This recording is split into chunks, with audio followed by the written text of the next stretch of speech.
perkenalkan saya Nadia Andriani, NPM 108260052. Di sini saya akan menjelaskan pada blok hematologi yaitu berjudul leptospirosis. Baiklah, di sini saya akan menjelaskan materi tentang leptospirosis. Nah, di mana dari definisi leptospirosis itu adalah suatu penyakit zoonosis akut yang disebabkan oleh bakteri, yaitu dari genus Leptospira, terutama Leptospira introgans. Nah, yaitu Leptospira itu adalah bakteri gram negatif, spiral, dan juga motil. Nah, kemudian apa aja sih faktor resikonya? Faktor resikonya itu yang pertama dari lingkungan dan pekerjaan. Di mana lingkungan yang kotor, terus juga banyak-banyak daerah yang banyak tikus gitu karena kan salah satu penularnya dari hewan tikus gitu kan atau juga emang dari kotor gitu kan. Nah, kemudian dari pekerjaannya itu bisa karena petani yang sering di sawah gitu kan. Dari tim SAR yang sering menangani bencana banjir gitu. Lalu yang kedua dari kondisi sanitasi yang buruk. Nah, kondisi ini tuh biasanya karena lingkungan yang tidak memadai, tempat tinggal yang dekat dengan populasi tikus, daerah padat penduduk atau kawasan kumuh. Nah, kemudian yang ketiga ada bencana alam, di mana bencana alam yang seperti saya sebutkan tadi, seperti ada banjir, terus juga sungai gitu, ini tuh perairan yang sering ada banyak tikusnya. Tapi selain tikus juga ada penularan hewan lainnya seperti apa? Seperti dari anjing, babi, sapi dan hewan liar lainnya. Nah, kemudian yang bencana itu yang sering itu adalah bencana banjir gitu kan, karena banyak tempat-tempat yang mengalami banjir dan situ juga banyak tikus yang berkeliaran gitu. Terus juga satu lagi tuh lingkungan sawah biasanya gitu, karena kan ada petani gitu kan. Nah, lalu kondisi individu, di mana kondisi itu tuh biasanya karena luka terbuka atau lecet di kulit. Nah, karena bakteri tersebut bisa masuk ke dalam tubuh melalui si luka tersebut. Dari kayak luka kecil aja itu bakteri bisa masuk gitu kan. Lalu imunitas tubuh yang rendah, terus tidak memakai pelindung diri saat kontak fisik dengan air atau limbah gitu yang kotor. Nah, kemudian ada juga cara penularannya. Cara penularannya itu melalui apa? Eh, Reservoir utamanya itu adalah dari si hewan nih, berarti kayak tikus tadi saya sebutin, tikus, hewan pengerat lain lah, hewan liar lainnya seperti kayak anjing, babi, sapi dan lain sebagainya. Dan paling utama itu adalah si tikus. Nah, kemudian bagaimana cara penularannya? Biasanya itu karena bisa dalam kontak langsung dengan urin yang udah terinfeksi dengan urin hewan yang sudah terinfeksi, lalu juga ada paparan air atau tanah yang tercemar gitu kan. Misalnya karena banjir tadi, lalu yang ketiga ada luka terbuka, seperti yang saya sebutkan tadi pada kontak individu, kondisi individu. Karena kan bakteri tersebut bisa masuk ke dalam tubuh melalui si kontak melalui dari luka kecil yang yang terbuka gitu. Nah, lalu kemudian gejala gejala klinis biasanya kita dapatkan dari anamnesis terlebih dahulu. Kita tanya keluhannya apa pada pasiennya. Biasanya pasiennya mengeluhkan keluhan demam, demam yang tinggi, sakit kepala hebat, nyeri otot, terutama pada daerah betis dan juga punggung bawah, mual muntah gitu kan.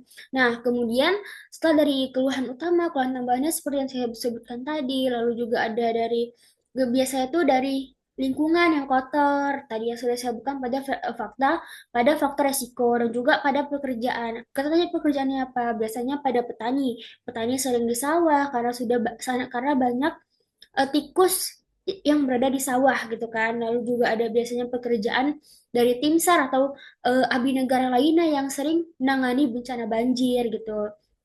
Dan juga kemudian dari daerah lingkungan itu yang kotor gitu. Nah, lalu setelah anamnesis kita lakukan pemeriksaan fisik kepada pasien dari tensinya, dari tanda vital, dari tensi, pernafasan, nadi dan juga pernafasan, nadi serta tanda vital, pernafasan, nadi dan juga tensi. Frekuensi ya tensi. Nah, kemudian dan juga suhu tubuhnya. Biasanya suhu tubuhnya tuh meningkat karena demam gitu kan. Nah, kemudian apa lagi dari head to toe, dari kepala sampai ujung kaki, di mana biasanya pasiennya akan mengeluhkan nyeri otot. Biasanya tuh pada kaki gitu kan, pada betis, kemudian ada nyeri pada bagian punggung bawah, juga ada nyeri perut. Biasanya pada bagian kepala dari ujung rambut ke ujung kaki pada bagian kepala dijumpai mata merah atau disebut juga dengan conjunctiva suffusion. Dia merah, eh, pokoknya merah seperti kayak urat-urat yang kelihatan gitu, pokoknya warna merah gitu kan. Nah, itu disebut juga dengan conjunctiva suffusion. Itu paling khas pada gejala paling khas pada leptospirosis. Nah, kemudian juga ada lemas dan tidak nafsu makan.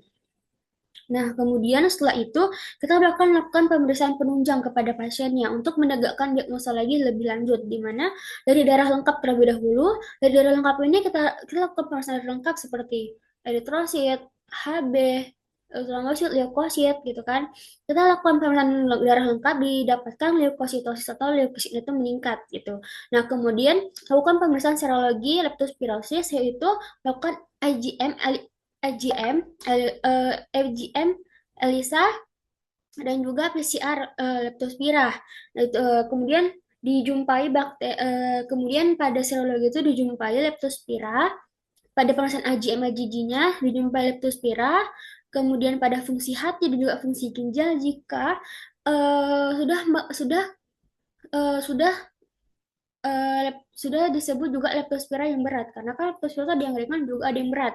Nah, kalau misalnya yang berat itu biasa sudah mengenai hati dan juga sudah mengenai ginjal. Nah, kalau misalnya dia udah leptospirosis yang berat, berarti dia tuh dapat ditemukan adanya organomegali. Nah, pada organomegali itu biasanya kalau misalnya sudah memberat, seperti pada nyeri tekan perut bagian kanan atas, dijumpai hepatomegali.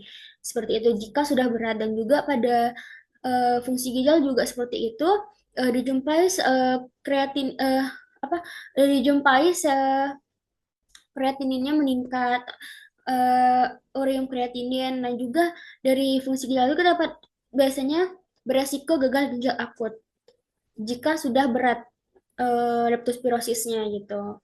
Nah, kemudian dari tata laksana kita bedakan ringan, sedang, dan juga leptospirosis yang berat.